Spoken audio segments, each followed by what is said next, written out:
आपको बता दें कि मध्य पूर्व में युद्ध की ज्वाला एक बार फिर भड़क सकती है। मध्य पूर्व के दो सबसे बड़े खिलाड़ी फिर आमने सामने आ सकते हैं, क्योंकि इजराइल के प्रधानमंत्री नेतन्याहू ने साफ साफ संकेत दिए हैं कि अभी ईरान से खतरा कम नहीं हुआ है। ईरान का मिसाइल प्रोग्राम अभी भी जारी है। नेतन्याहू ने यह भी संकेत दिए हैं कि ईरान पर इस बार का आक्रमण पहले के हमले से कई गुना ज्यादा विध्वंसक और खतरनाक होगा। उधर ईरान भी पलटवार की तैयारियों में जुटा है। ईरान अपनी मिसाइल फैक्ट्रियों को फिर से निर्माण कर रहा है। मध्य पूर्व में संभावित टकराव का संकेत संयुक्त राष्ट्र महासभा से भी मिला है। नेतन्याहू न्यूयॉर्क में हैं। कल उन्होंने संयुक्त राष्ट्र महासभा को संबोधित किया और एक पोस्टर के जरिए ये बताया कि मध्य पूर्व के उसके दुश्मनों का खात्मा कैसे किया गया है। इसी से जुड़ी इस वक्त की बड़ी खबर भी बता दें, गाजा में रात दिन इजराइल के हमले जारी हैं। गाजा शहर में रिहायशी इमारत पर बमबारी की जा रही है। रिहायशी इमारत हमले से पूरी तरह से किस तरह से तबाह हुई है, इसकी का वीडियो भी सामने आ चुका है। तो देखिए किस तरह से गाजा में लगातार बमबारी की जा रही है, किस तरह से रिहायशी इमारत पर बमबारी की गई, उसका वीडियो सबूत भी सामने आया है। UEM Jaipur is a perfect target for prospective students aspiring for good jobs, good education with future ready skills. जिसमें साफ तौर पर दिख रहा है कि देखिए किस तरह से बमबारी की जा रही है और इसमें रिहायशी इलाके भी निशाने पर हैं।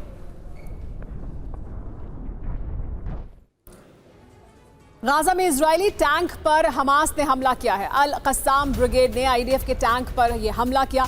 हमले में इजरायली टैंक पूरी तरह से तबाह हो गया है। देखिए किस तरह से इजरायली टैंक पर हमास ने हमला किया है। तो जहां इजराइल लगातार हमले कर रहा है, इजराइल पर भी हमास द्वारा कुछ हमले किए जा रहे हैं, क्योंकि बड़ा ऑपरेशन इजरायली डिफेंस फोर्स अब गाजा में चला रही है।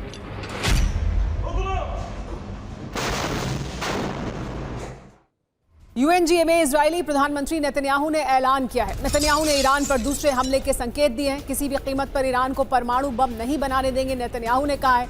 ईरानी यूरेनियम को तबाह करना चाहिए। UN ईरान पर लगाए प्रतिबंधों को बहाल करे। यानी UN से भी ये मांग की गई है कि ईरान पर जो प्रतिबंध लगाए गए थे, उन प्रतिबंधों को UN को बहाल करना चाहिए। साथ ही ये भी साफ बता दिया है कि किस तरह से नेतन्याहू पूरी तरह से तैयार हैं। ईरान पर एक बार फिर हमला किया जा सकता है। Israel versus Iran part 2। UN से विनाशक घोषणा की है नेतन्याहू ने। नेतन्याहू ने ईरान को लेकर एक बड़ा ऐलान किया। परमाणु प्रोग्राम को हर हाल में रोकेंगे, यूरेनियम को हम तबाह करेंगे, कहा इजराइल ने। ईरानी जनता को आज़ादी मिलेगी, प्रतिबंध लगने ही चाहिए। UN को प्रतिबंधों को वापस लगा देना चाहिए। ईरान पर यह मांग भी की नेतन्याहू के। लेकिन मन में है क्या? ईरान का संपूर्ण विनाश ऐसा लगता है कि उनकी रणनीति का अहम हिस्सा है। ईरानी परमाणु हथियारों का सफाया, एनरिच यूरेनियम का सफाया भी, साथ ही ईरान में खामेनेई को हटाना भी इजराइल का एक बड़ा मकसद है। ईरान में इजराइल समर्थित सरकार हो, ये नेतन्याहू चाहते हैं। बड़ी बात यह है कि इजराइल ने एक बार फिर से ईरान पर हमला किया तो एटमी टकराव की आशंका इस पूरे क्षेत्र में बढ़ जाएगी। लेकिन वहीं दूसरी तरफ गाजा और वेस्ट बैंक के भविष्य का फैसला भी अगले 24 घंटे में हो जाएगा। ऐसा इसलिए कहा जा रहा है क्योंकि ट्रंप और नेतन्याहू ने अपने इरादे साफ कर दिए हैं और इंतजार है तो सिर्फ दोनों के बीच होने वाली मुलाकात का।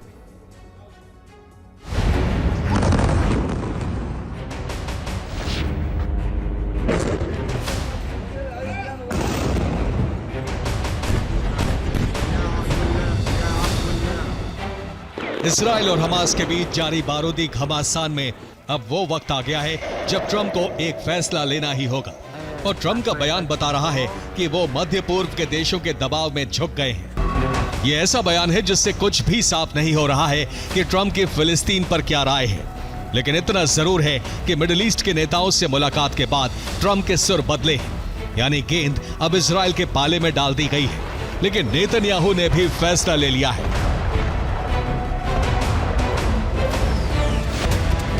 यानी फिलिस्तीन को मान्यता देने वाले देशों को ट्रंप और नेतन्याहू ने साफ संदेश दे दिया है कि जब तक बंधकों की रिहाई नहीं होती तब तक हमले जारी रहेंगे। तो क्या अब भी ट्रंप का कब्जा प्लान वही रहेगा? क्या ट्रंप नेतन्याहू गाजा को रिविएरा बनाकर रहेंगे? और क्या वेस्ट बैंक का इजराइल में विलय होगा? ट्रंप ने साफ कर दिया है कि वेस्ट बैंक का विलय नहीं होगा, लेकिन क्या नेतन्याहू रुकेंगे? सवाल इसलिए क्योंकि ट्रंप ने अब इजराइल के लिए एक रेखा खींच दी है और अगर इस रेखा को इजराइल पार करता है तो एक बड़ी दुनिया इजराइल के खिलाफ खड़ी होगी।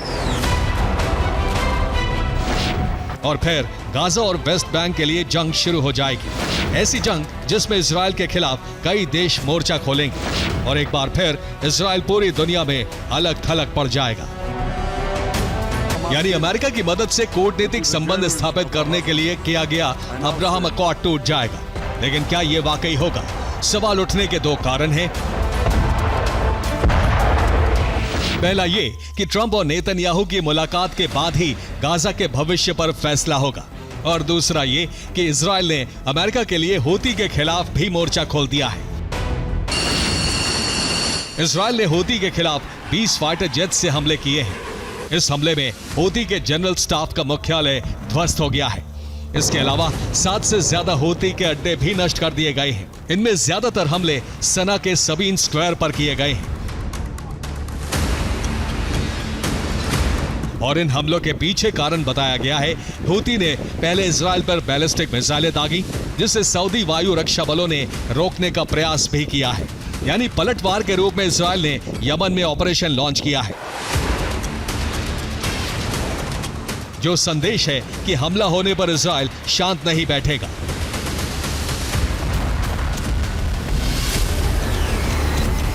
यानी हमास के खिलाफ अब भी हमले होंगे, क्योंकि यह हमला इजरायली हेलीकॉप्टर पर हमास ने किया है, जिसका जवाब देना इजराइल जारी रखेगा।